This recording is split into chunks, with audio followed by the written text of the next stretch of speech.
We give things meaning. Justice is something we earn.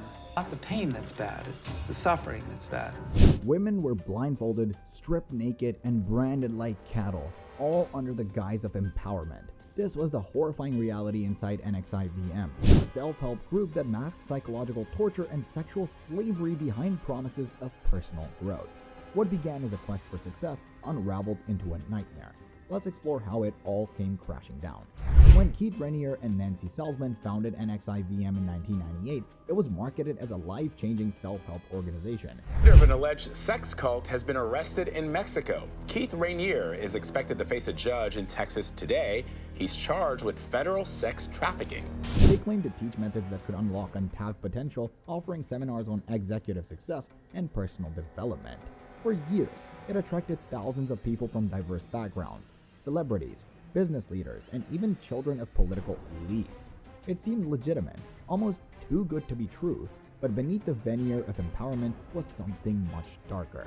Students, who referred to Raniere as Vanguard and Salzman as Prefect, were sold an image of Raniere as a genius and a moral compass. He claimed to be the world's smartest man, boasting an impossible high IQ and 3 degrees from Rensselaer Polytechnic Institute. I'm very devilish, and I think I'm probably the worst coach in the world because I'm just a demon. But in reality, his academic record showed a 2.26 GPA and failures in multiple subjects. This was the first of many lies he crafted to lure people into his world. The real Keith Raniere was a master manipulator, skilled in using psychological tactics to create dependency and unquestioning loyalty among his followers. One of his tools was his ability to read people like a book. Former members describe how Raniere could exploit insecurities, fears, and dreams with chilling precision. I think for Keith, it's in his nature. He wants to catch the mouse, he wants to torture it, he wants to play with it, that kind of thing. He claimed to use rational inquiry, a supposedly groundbreaking method for achieving clarity and control over one's life. But behind the scenes, experts have described NXIVM's techniques as a little more than sophisticated brainwashing and hypnosis. He branded them. He scarred them for life. And I think he took pleasure in that. Sometimes desperate situations require desperate measures. Participants were subjected to relentless indoctrination, 12-hour classes where Raniere's teaching were presented as ultimate truths. By the time they realized something was wrong, many were already too deep to walk away. But how could someone like Raniere convince successful, intelligent people to follow him? The answer lies in the group's meticulous structure. When you get to something that's authentic, you experience this type of creativity, this soul. NXIVM operated like a pyramid scheme, where recruits were encouraged to bring in new members and climb the ranks by achieving various sashes, similar to belts in martial arts. The higher you climbed, the closer you got to the inner circle, a tight-knit group of women who were completely loyal to Raniere.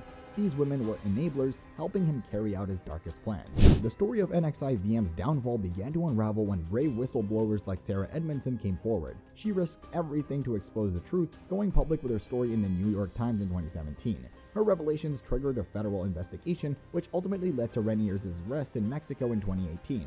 Moira Penza, the lead prosecutor in the case, described how they uncovered 12 terabytes of electronic evidence, enough to fill 12 floors of a library. Among this evidence were recordings, emails, and photos that made Raniere's involvement undeniable.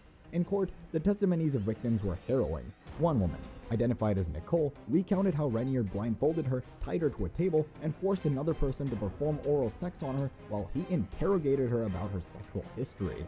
Another victim testified about being groomed by Raniere when she was just 15 years old. Jurors took less than a day to convict Raniere on all charges, including sex trafficking, racketeering, forced labor, and possession of child pornography. In 2019, he was sentenced to 120 years in federal prison. Allison Mack received 3 years for her role, while other NXIVM leaders like Claire Bronfman, an heiress to the Seagram's liquor fortune, were also sentenced to prison for their involvement. But even from prison, Raniere has maintained a small group of loyal followers. They protest his innocence and continue to advocate for his release. Monsters often hide in plain sight. If this story left you stunned, share your thoughts in the comments below. Hit like, share with your friends, and subscribe for more jaw-dropping tales.